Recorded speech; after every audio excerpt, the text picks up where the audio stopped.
দিনটা ছিল ষষ্ঠী।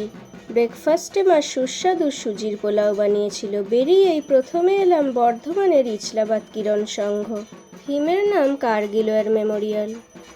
এরপর ইছলাবাদ যুব সংঘে এলাম। থিম অন্তরালে। প্রতিমাটি বড্ড সুন্দর। খোদলধাম মন্দিরের থিমটি বড্ড রিয়েলিস্টিক বানিয়েছিল। এটা বর্ধমানের সর্বমিলন সংঘ।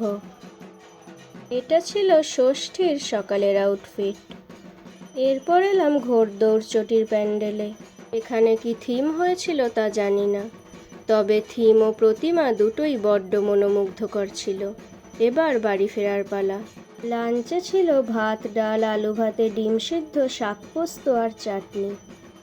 সন্ধ্যায় বেরিয়ে বাদামতলার কাছাকাছি থিম প্যান্ডেলটি দেখতে এলাম। এখানে কি থিম করেছে তা জানি না, তবে আমার বেশ ভালোই লাগলো। প্রতিমাটিও খুবই সুন্দর। এরপর আলোর চাদরে মোড়া রাস্তা দিয়ে হাঁটতে হাঁটতে পৌঁছে গেলাম বাদামতলার প্যান্ডেলে। এই বছর এখানে থিমের বদলে গ্যারেজ প্যান্ডেল হয়েছে দেখছি। এখানকার মিষ্টি মাকে দেখে মনটা জুড়িয়ে গেল।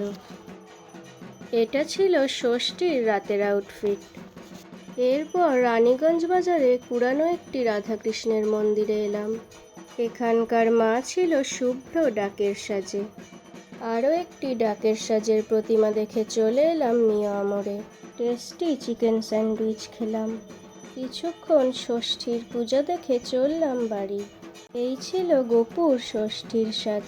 এভাবেই কাটলো আমার এবছরের ষষ্ঠী।